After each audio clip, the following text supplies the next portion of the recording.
Hello everyone, I hope आप सभी अच्छे होंगे। आज हम जो रॉ मूवमेंट और सेंट्रल मूवमेंट की जो प्रैक्टिकल प्रॉब्लम कर रहे थे, उसमें हम इस तरीके से प्रैक्टिकल प्रॉब्लम अब ले रहे हैं जहां पर उन दोनों के बीच में आप लोगों को रिलेशनशिप देखने को मिलेगा कि आप लोगों को हो सकता है कि एक वैल्यू दी हुई हो और जैसे आपको रॉ मूवमेंट्स क्वेश्चन के अंदर दिए हुए हों और आपको सेंट्रल मूवमेंट निकालने हों, और हो सकता है दोनों ही आपको निकालने हों। तो आज एक क्वेश्चन ऐसा लिया है जिसमें आपको दोनों ही निकालने हैं, तो किसी एक को निकाल लीजिए, दूसरा अपने आप निकल जाएगा। ठीक है, तो आप क्वेश्चन देखिए। Calculate the first 4 movements of the following distribution about the mean and about any point. तो हम क्या करते हैं, अबाउट एनी पॉइंट ये वाला स्टार्ट कर लेते हैं, मतलब अपन रॉ मूवमेंट जो है वो निकालना स्टार्ट कर देते हैं। रॉ मूवमेंट की कैलकुलेशन कर लेते हैं और रॉ मूवमेंट की हेल्प से सेंट्रल मूवमेंट निकाल लेंगे।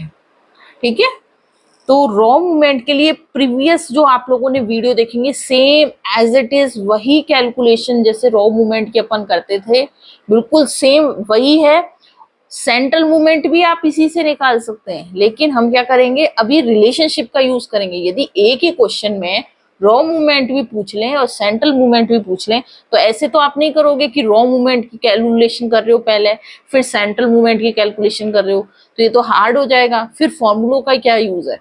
तो हम क्या करेंगे, कोई भी एक या तो रॉ मूवमेंट निकाल लेते हैं या सेंट्रल मूवमेंट की टेबल बना लेते हैं। किसी की एक की टेबल बना लो और दूसरे को रिलेशनशिप यूज करके उनका आप रिजल्ट निकाल लो। जैसे अपन इस क्वेश्चन में अभी क्या करते हैं, रॉ मूवमेंट निकाल लेते हैं। तो रॉ मूवमेंट के लिए अपन को क्या चाहिए, अबाउट एनी पॉइंट, यानी कि आप इस क्वेश्चन में कोई भी एक पर्टिकुलर वैल्यू ए मान लेना और उसके विद रेस्पेक्ट टू आप लोगों को रॉ मूवमेंट्स निकाल लेने हैं। फिर हम क्या करेंगे, सेंट्रल मूवमेंट निकालेंगे। चलो देखते हैं किस तरीके से करना है। सबसे पहले अपन क्या करते हैं, एक्स और एफ जो कि आपको क्वेश्चन में गिवन है, उन वैल्यूज को लिख लेते हैं।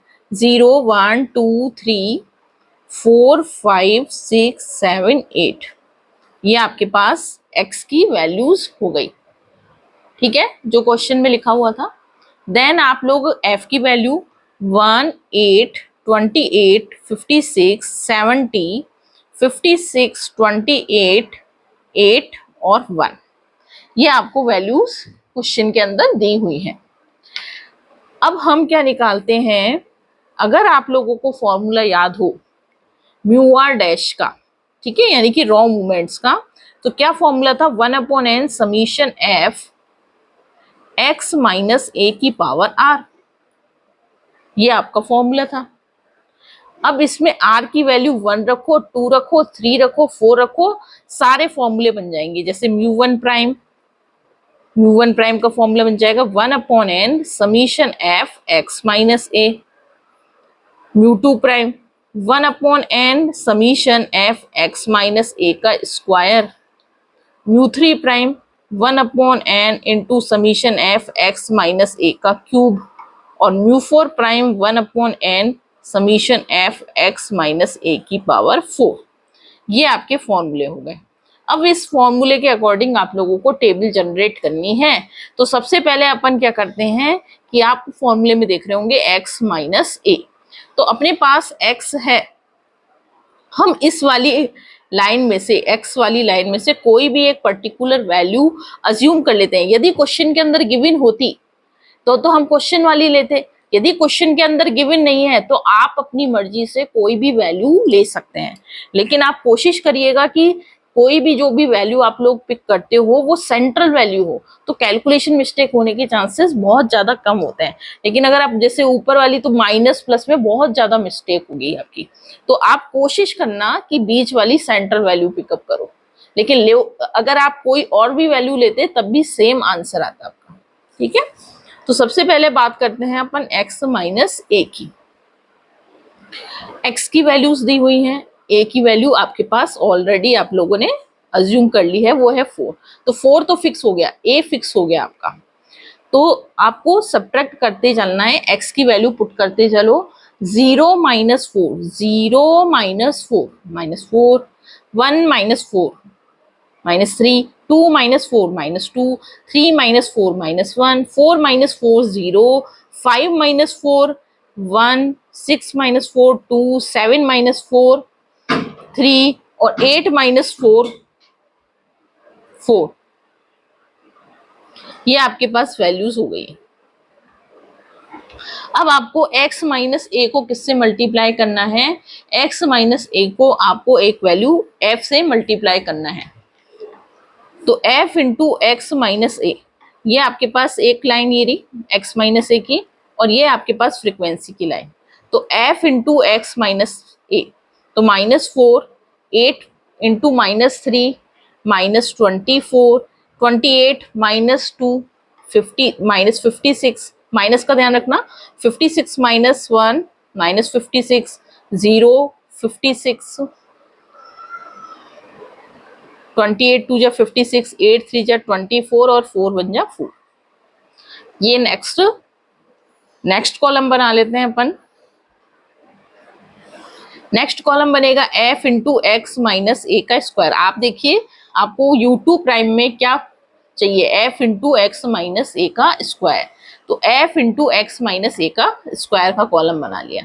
तो यदि f इंटू एक्स माइनस ए को x माइनस ए से मल्टीप्लाई कर देंगे तो आपको वो x माइनस ए का स्क्वायर मिल जाएगा। यहाँ देखिए f into x minus a multiply by x minus a, this is equal to f into x minus a का स्क्वायर। केवल x माइनस ए का स्क्वायर चाहिए, f का स्क्वायर नहीं चाहिए। ठीक है, तो -4 मल्टीप्लाई बाय -4, ये अपने पास 16 हो जाएगा। ध्यान रखना 1 2 3 4, तो 1 और 3 वाले तो नेगेटिव मिलेंगे और 2 और 4 वाली जो आपके पास टर्म होगी वो सारी पॉजिटिव होंगी। -3 into -24, 72, -2 into -56, 112, then 56, 0, 56, 52 into 6, 56 into 2 कितना हो जाएगा? अभी किया है अपन ने 112, देन 72, देन 16।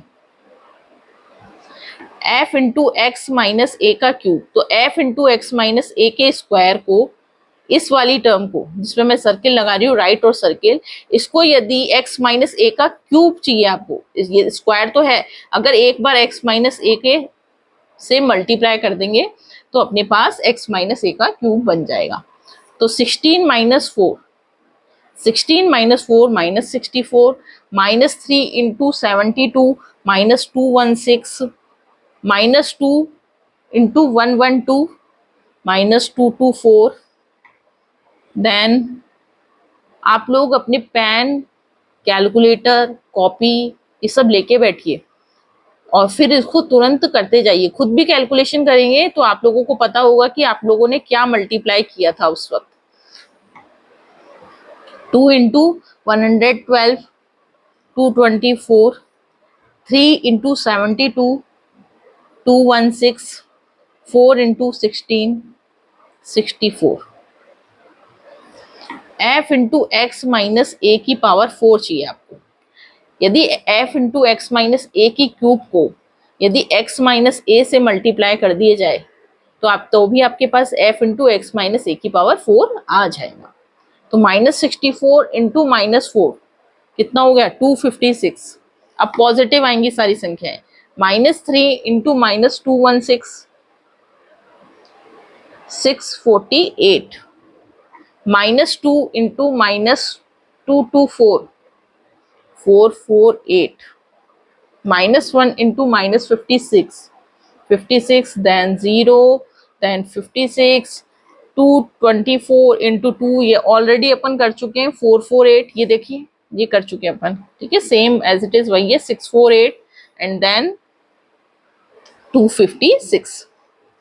यहां तक आपकी कैलकुलेशन हो चुकी है। अब आप लोगों को जिसके भी टोटल चाहिए आप लोग टोटल कर लीजिए। f इंटू एक्स माइनस ए, f इंटू एक्स माइनस ए। आप लोगों को मैंने पहले भी बताया है कि इस तरीके का जब भी अपन सम ऑफ द, आप लोग अभी तो आपके पास क्या है अबाउट एनी पॉइंट है, लेकिन इसमें भी जीरो आ रहा है क्योंकि अपन ने एक मिडिल वैल्यू ली है, ठीक है। अगर मिडिल वैल्यू नहीं भी लेते और अगर अपन मीन से काम कर रहे होते, यदि x माइनस एक्स बार होता तो ये वैल्यू क्या होती है अपनी जीरो होती। अभी देख लो, देखो -56, ये 56 माइनस के 56 से कैंसिल, -24 24 से कैंसिल, -4 जो है वो 4 से कैंसिल, तो ये तो हो गया zero.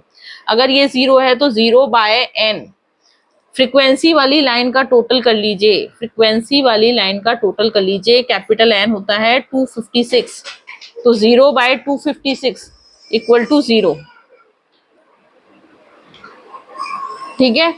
Summation f into x minus a का स्क्वायर अपॉन n, ये आपके पास नेक्स्ट फॉर्मूला है। तो f into x minus a का स्क्वायर, इस वाली वैल्यूज को ऐड कीजिए, 512 आएगा। इसको ऐड करेंगे तो ये पूरी कैंसिल हो रही है, -56 से 56, देन दिस माइनस के 216 से 216, माइनस के 64 से 64, ये आपके पास जीरो हो रहा है। देन आप ये फोर्थ वाली जो लास्ट कॉलम है इसको ऐड करना, करके देखिए एक बार कैलकुलेटर में कितना आता है आपका, ये आएगा 2816, ठीक है। अब अपन क्या है सारी वैल्यूज पुट कर लेते हैं, summation f into x minus a का स्क्वायर अपॉन n। तो 512 डिवाइडेड बाय 256 कितनी बार जाएगा, 2 बार। 512 डिवाइडेड बाय 256 कितनी बार जाएगा, 2 बार जाएगा, ठीक है। Then summation f x minus a का क्यूब अपॉन n, वैल्यू कितनी होगी 0 अपॉन 256, 0। देन आपके पास फोर्थ कॉलम का जो सम है 2816 डिवाइडेड बाय 256, कितनी वैल्यू आएगी 11। ये आपने क्या निकाल लिए सारे, ये आपने निकाल लिए रॉ मूवमेंट। अब आपको क्या करनी है, इस रॉ मूवमेंट की सहायता से अपन निकाल लेंगे सेंट्रल मूवमेंट। तो आप लोगों को पता है कि यदि μ1 प्राइम 0 है तो μ1 भी आपका 0 होगा, μ1 भी 0 होगा। देन अपन निकालेंगे μ2 का फॉर्मूला होता है μ2 प्राइम माइनस μ1 प्राइम का स्क्वायर, μ2 प्राइम माइनस μ1 प्राइम का स्क्वायर। हम अब सेंट्रल मूवमेंट स्टार्ट कर रहे हैं with the help of raw movement. Raw movements के रिजल्ट निकाल चुके हैं, अब सेंट्रल मूवमेंट के रिजल्ट निकाल रहे हैं। तो μ2 प्राइम की वैल्यू है 2 माइनस μ1 प्राइम का स्क्वायर, तो μ1 प्राइम जो आया है वो आपका है 0, तो 0 का स्क्वायर, तो वैल्यू आ जाएगी 2। तो μ2 की वैल्यू तो हो गई 2, μ2 की वैल्यू हो गई 2, μ2 की वैल्यू हो गई 2, ठीक है। देन अपन μ3 और μ4 भी निकाल लेते हैं, μ3 और μ4 भी निकाल लेते हैं। μ3 इज इक्वल टू होगा μ3 prime minus 3 μ2 prime μ1 prime plus 2 μ1 prime का क्यूब। आपके पास μ3 प्राइम की वैल्यू आई है, आप भी देखिए कितनी आई है वैल्यू, 0 आई है। सारी वैल्यूज रख लीजिए, -3 μ2 प्राइम की वैल्यू है आपके पास 2, μ1 प्राइम की वैल्यू है 0 प्लस 2 μ1 प्राइम का क्यूब, 0 का क्यूब। आपको देखो ये सारी वैल्यूज क्या हो जाएंगी आपके पास, ये वैल्यू हो गई, देखो 3 इंटू 2 इंटू 0, ये हो गया 0 प्लस 2 इंटू 0 क्यूब, ये भी 0, तो पूरा अपना पास रिजल्ट हो गया 0, यानी कि μ3 की वैल्यू हो गई अपने पास 0। μ4 पे आइए, μ4 prime minus 4 μ3 prime μ1 prime plus 6 μ2 prime μ1 prime का स्क्वायर -3 μ1 प्राइम का 4, ये आपके पास फॉर्मूला होता है, ठीक है। इस फॉर्मूले में वैल्यू पुट करना और कमेंट बॉक्स में आप लोग लिखना कि सारी वैल्यूज पुट करने पर आपके पास रिजल्ट क्या आता है।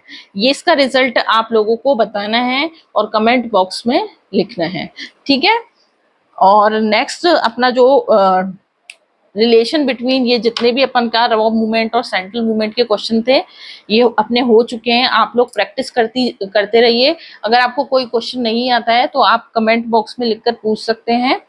और नेक्स्ट टॉपिक जो होगा वो अपना स्क्यूनेस और कर्टोसिस पे होगा कि स्क्यूनेस में आप किस तरीके से, आप लोगों के पास कौन कौन से स्क्यूनेस है, किस तरीके से ग्राफ बनता है और इन क्वेश्चन में स्क्यूनेस कैसे निकलेगा और कर्टोसिस कैसे निकलेगा। तो इस देन जो अपने पास नेक्स्ट टॉपिक होंगे वो स्क्यूनेस और कर्टोसिस के होंगे।